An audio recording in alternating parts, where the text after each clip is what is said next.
The goal of this speech is to provide you with information about the use of safety restraint chairs in psychiatric facilities.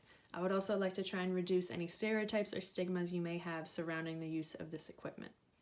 The use of safety restraint chairs are a non-violent and effective way to provide a safe solution to a violent patient who could potentially cause harm to themselves or someone else.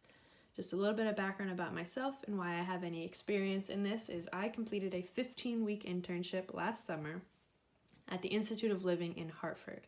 The Institute of Living was founded in 1822, and it was one of the first mental health centers in the United States. In 1994, it became a division of Hartford Hospital, and since then has been one of America's leading not-for-profit psychiatric and addiction centers.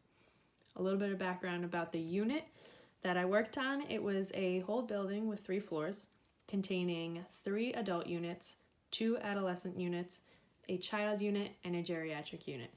All of these units contained around 20 to 25 patients, and they are locked. You need a key to get in, you need a key to get out, and there is no potential way for patients to get in and out without the assistance of an employee. Like I said, there's many different ages and diagnoses that are in this building. We have people who are children, 3, 4, 5, 6 years old, all the way up to geriatrics who are in their 70s, 80s, and so on. Depending on your age, you will be placed in a unit.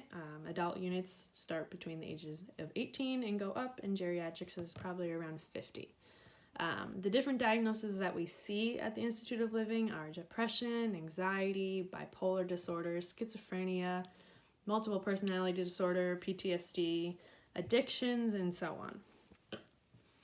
While I was an intern at the Institute of Living, they put us through training called Crisis Prevention Intervention. It is abbreviated as CPI training.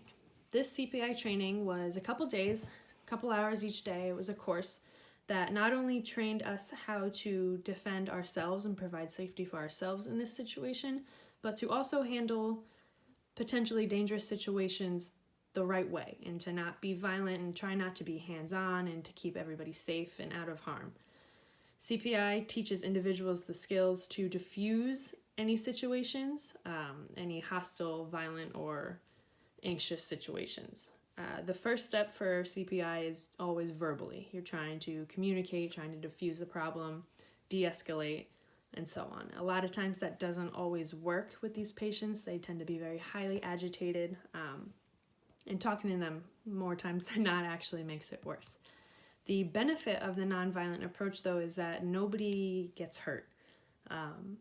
If talking to the patient doesn't work, the next steps are different kinds of physical holds and restraints if they feel as though that patient is about to harm themselves or could potentially harm someone else. The holds that they teach us, we don't use our hands, we use elbows and stuff, so there's no forceful grips. It's more of just restraining the individual from causing this harm to somebody else.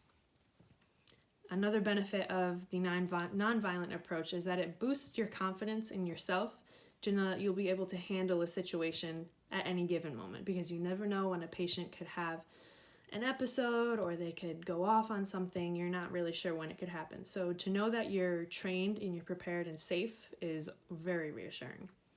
It also reduces the risk of injury, both in yourself and in the patient. Many, many years ago, the approach to handling these violent situations were just to take the person down to the ground. And that leads into our second benefit, is that it's not degrading to be put into these holds, because the person is often, in worst case scenario, you kind of have to base it off the situation, but more times than not, the goal is to keep the person upright. So there's strains, whether it's just one person or 2 person, is one person on either side. You're getting held and you're not forced to the ground. You're still upright. You can still talk. You can still breathe. And it's very humane. It's also a positive and supportive interaction with the patients, because in the moment it may seem like you're working against them, but once everything gets calmed down and you debrief with the patient of what happened, you realize that you're actually just keeping them safe. And that builds trust between you and the patient. Now, a little bit about the chair. The safety restraint chair is a chair. It has a seat and a back, and it has straps. There are straps on both wrists, around your ankles, and there's one that comes over kind of like a seat belt, and it goes into the back to hold your shoulders in, and then there's a lap strap, I apologize. The use of the restraint chair is not the first option. When there is a crisis or a situation on one of the units, the first thing that we do is use our CPI skills and try to diffuse the situation. If the patient cannot be talked down and cannot be de-escalated, that's when we resort to the chair. So I'm going to show a picture in this video, and I'm going to just explain a little bit about how to use it, how to prep it, and what they do from there. Alright, here is a picture of me from my internship sitting in the restraint chair. If you look closely, you can see the two straps around my wrists, the two around my ankles, the one that goes across my chest and holds my back against the chair, and the one that goes across my lap.